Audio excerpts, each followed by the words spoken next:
Africa, an international sporting host. We've already hosted the FIFA World Cup. There's been lots of rumblings about maybe a Commonwealth Games and even an Olympic Games. Now, the Sports and Events Tourism Exchange, or SETE's conference and exhibition, is taking place at the Durban ICC this week. SETE is aimed at promoting South Africa as a sports events destination and has attracted leaders from the sports and tourism industry. Now, sports tourism is growing, but to make it work, you need partnerships between sectors. We're now joined from our Durban studios by SASCOC President Mr. Gideon Sam, as well as the Business Development Director at SETE Exhibition Projects, Mr. Sugan Pillay. A very good morning to you, gentlemen. Thank you very much for speaking to Morning Live. Mr. Gideon Sam, I'm going to start with you. How important is a conference like this?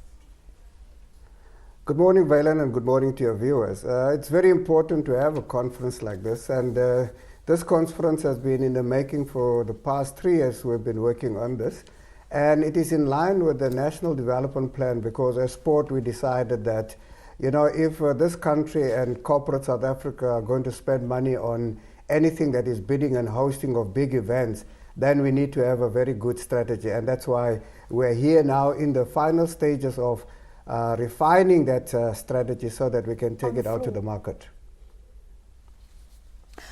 All right, Mr. Pillay, one of the conference key focuses this year will be to understand the challenges and opportunities with growing sports tourism in Africa. What's the scope for growth like in South Africa, if done as proposed in the strategy that you guys came up with last year?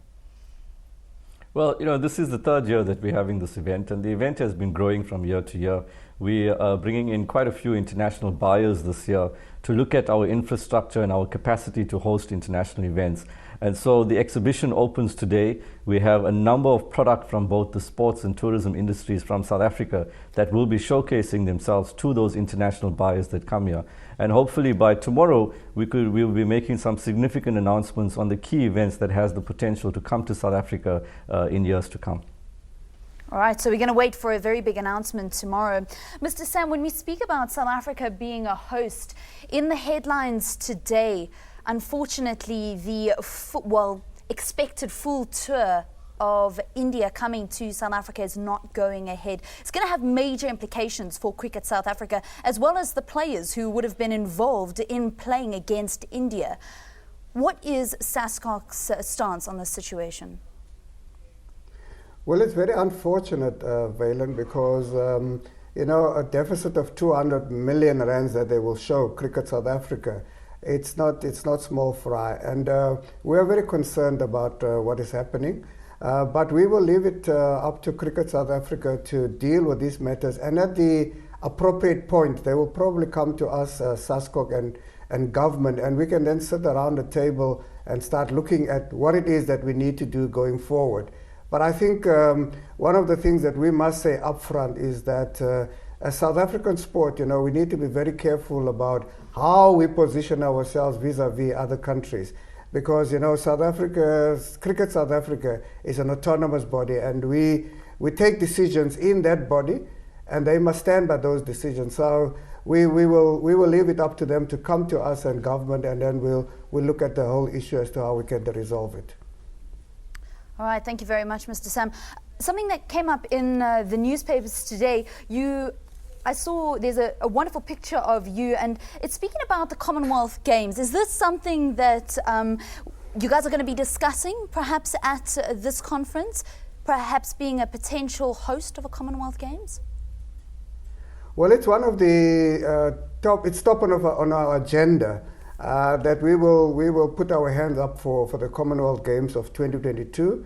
We've given notice to the Department of Sport and Recreation South Africa through Deputy Minister Gert Oosthuizen, and hopefully the process will be taken forward and up to Cabinet. And if Cabinet gives us the go-ahead, I think we are in the perfect position to host 2022, because most of the countries have been calling us saying, are you going to host? If not, then we are going to put our hands up. If you are going to host, we will not attempt to host the 2022. So the ball is in our court. And of course, as the sports movement, we are very keen to have 2022 here so that we also can showcase our own athletes. I mean, you can see how our athletes are performing, and And I think it's only fair that South Africans see them on home soil. Absolutely. Mr. Pillay, what are some of the key discussions that will be needed to be undertaken at this conference in order to make something like a Commonwealth Games bid a reality?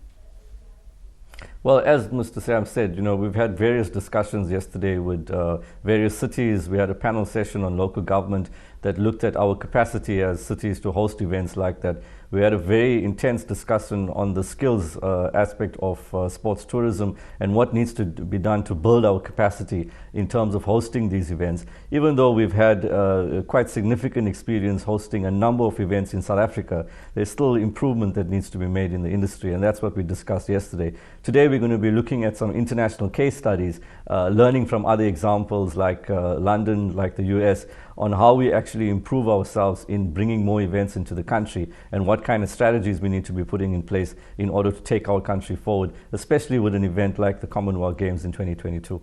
Mr. Pillay, you speak about bringing in events to the country, and that's not solely just a Commonwealth Games or a major multi-sporting event. It's other events too. But when you speak about bringing in these major sporting events, are you guys speaking about how to actually fill up the stadia? Because week in, week out, we're seeing empty stands when it comes to local football matches.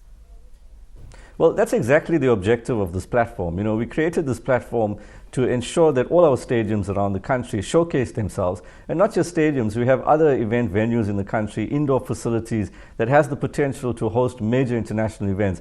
And this platform is really aimed at doing that. So I spoke about the exhibition opening today, and our plea out there to the industry is that if you are involved in the sports and tourism industry, this is a great opportunity for you to participate in an exhibition like this. You will meet with quite a few products from the industry. All our national sports federations will be here today and tomorrow. So it's important that the industry get involved, that you get to participate, because those international buyers that are coming here, they want to understand what our capacity is, and if they know that we have adequate capacity, they have no qualms bringing the events into South Africa. So I think that the strategy of filling stadiums is about really encouraging and supporting platforms like this so that you are able to showcase and promote yourself as a venue, as a destination as well.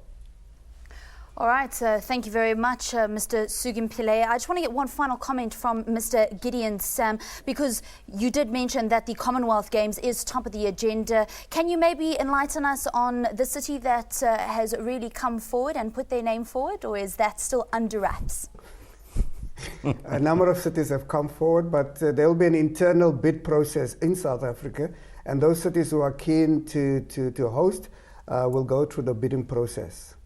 There are some of them who have already put up their hands, but I think in all fairness to all our cities in South Africa, whether it be Polokwane or Rustenburg, give them all an opportunity to bid for the process. So we will go through that process.